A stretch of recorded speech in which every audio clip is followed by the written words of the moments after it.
Double iSmart Shankar. ಇದು ಪೂರಿ ಜಗನ್ನಾಥ್ ಅವರು direction ಮಾಡಿರೋ ಸಿನಿಮಾ. ಇನ್ನು ಸಿನಿಮಾದ ಲೀಡ್ ರೋಲಲ್ಲಿ ರಾಮ್ ಪೋತಿನೇನಿ ಅವರು ಆಕ್ಟ್ ಮಾಡಿರೋ ಸಿನಿಮಾ.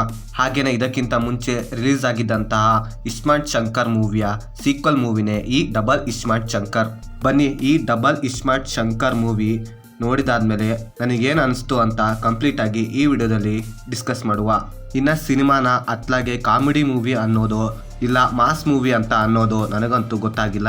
ಯಾಕಂದರೆ ಇದರಲ್ಲಿ ಯಾವ ಎಲಿಮೆಂಟ್ ಕೂಡ ವರ್ಕ್ ಆಗಿಲ್ಲ. ಇನ್ನು ಸಿನಿಮಾದ ಒನ್ಲೈನ್ ಸ್ಟೋರಿ ಏನಪ್ಪ ಅಂದರೆ, ಇಸ್ಮಾರ್ಟ್ ಶಂಕರ್ ಸಿನಿಮಾದಲ್ಲಿ ಶಂಕರ್ ಮೈಂಡ್ಗೆ ಇನ್ನೊಬ್ಬರ ಮೈಂಡ್ನ ಮೆಮೊರಿನ ಟ್ರಾನ್ಸ್ಫರ್ ಮಾಡಿ ಅವರಿಗೆ ಗೊತ್ತಿರುವ ವಿಷಯವನ್ನು ಹೊರಗೆ ತೆಗೆಯೋಕೆ ಟ್ರೈ ಮಾಡ್ತಾರೆ. ಸೇಮ್ ಅದೇ ರೀತಿ ಇಲ್ಲಿ ಕೂಡ ಒಬ್ಬ ಮಾಫಿಯಾ ಡಾನ್ ಅದನ್ನು ಮತ್ತೆ ಮಾಡೋಕ್ಕೆ ಟ್ರೈ ಮಾಡ್ತಾನೆ. ಮಾಫಿಯಾ ಡಾನ್ ತನ್ನ ಮೆಮೊರಿಯನ್ನು ಶಂಕರ್ ಮೈಂಡ್ಗೆ ಟ್ರಾನ್ಸ್ಫರ್ ಮಾಡೋಕ್ಕೆ ಟ್ರೈ ಮಾಡ್ತಾನೆ. ಮೆಮೊರಿನ ಟ್ರಾನ್ಸ್ಫರ್ ಮಾಡೋಕ್ಕೆ ರೀಸನ್ ಏನು, ಹಾಗೆ ಇವರಿಬ್ಬರ ನಡುವೆ ಇರುವ ಕನೆಕ್ಷನ್ ಏನು ಅಂತ ನೀವು ಸಿನಿಮಾ ನೋಡಿದ್ರೆ ತಿಳ್ಕೊತೀರಾ. ನಿಜವಾಗಿಯೂ ಹೇಳ್ತೀನಲ್ಲ, ಸಿನಿಮಾದಲ್ಲಿ ವರ್ಕ್ ಆಗಿದ್ದೆ ರಾಮ್ ಅವರ ಆ್ಯಕ್ಟಿಂಗ್ ಆ್ಯಂಡ್ ಅವರ ಪರ್ಫಾರ್ಮೆನ್ಸ್. ಸಿನಿಮಾನ ಒಂದು ಹ್ಯಾಂಡಲ್ಲಿ ತಗೊಂಡು ಹೋಗಿದ್ದಾರೆ ಎನ್ಬೋದು. ಆ ರೇಂಜ್ಗೆ ಇತ್ತು ಪರ್ಫಾರ್ಮೆನ್ಸ್. ಇನ್ನು ಸಿನಿಮಾದಲ್ಲಿ ಒಂದು ಕಾಮಿಡಿ ಕ್ಯಾರೆಕ್ಟರ್ ಇದೆ, ಬೋಕಾ ಅಂತ. ಈ ಕ್ಯಾರೆಕ್ಟರ್ ಸಿನಿಮಾದಲ್ಲಿ ಯಾಕಿದೆ ಅಂತ ಸಿನಿಮಾದ ಡೈರೆಕ್ಟರ್ಗೆ ಕೇಳಬೇಕು. ಈ ಮಾತನ್ನು ಏಕೆ ಹೇಳ್ತಿದ್ದೀನಿ ಅಂತ ಸಿನಿಮಾ ನೋಡಿದವರಿಗೆ ಗೊತ್ತಿರುತ್ತೆ. ಸಿನಿಮಾದ ಕಥೆಗೂ ಈ ಕ್ಯಾರೆಕ್ಟರ್ಗೂ ಒಂದು ಕೂಡ ಕನೆಕ್ಷನೇ ಇಲ್ಲ ಗುರು, ಸುಮ್ಮನೆ ಇಟ್ಟವ್ರೆ.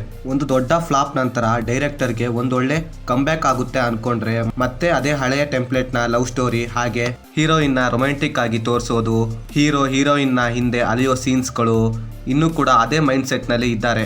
ಆ ಮೈಂಡ್ ಸೆಟ್ಟಿಂದ ಫಸ್ಟ್ ಹೊರಗೆ ಬರಬೇಕು. ಇನ್ನು ಸಿನಿಮಾದಲ್ಲಿ ಎಮೋಷನ್ ಏನಾದರೂ ವರ್ಕ್ ಆಗಿದೆಯಾ, ಅದೂ ಇಲ್ಲ. ಆ್ಯಂಡ್ ಸಿನಿಮಾದಲ್ಲಿ ಸ್ಟ್ರಾಂಗ್ ಆಗಿರೋ ಕಥೆನೂ ಇಲ್ಲ. ಸುಮ್ಮನೆ ಮೆಮೊರಿ ಟ್ರಾನ್ಸ್ಫರೇಷನ್ ಇಟ್ಟವ್ರೆ, ಅದಕ್ಕೆ ಪ್ರಾಪರ್ ಎಕ್ಸ್ಪ್ಲನೇಷನ್ ಕೂಡ ಇಲ್ಲ. ಇನ್ನು ಸಿನಿಮಾದ ಪರ್ಫಾರ್ಮೆನ್ಸ್ ವಿಷಯಕ್ಕೆ ಬಂದರೆ, ರಾಮ್ ಪೋತಿನೇನಿ ಅವರ ಆ್ಯಕ್ಟಿಂಗ್ ಎನರ್ಜಿ ಅಂತೂ ನೆಕ್ಸ್ಟ್ ಲೆವೆಲ್. ಇನ್ನು ರಿಮೈನಿಂಗ್ ಆ್ಯಕ್ಟರ್ಸ್ ಆ್ಯಕ್ಟಿಂಗ್ ಕೂಡ ಹೇಳಿಕೊಡುವ ರೇಂಜ್ಗೆ ಇರಲಿಲ್ಲ.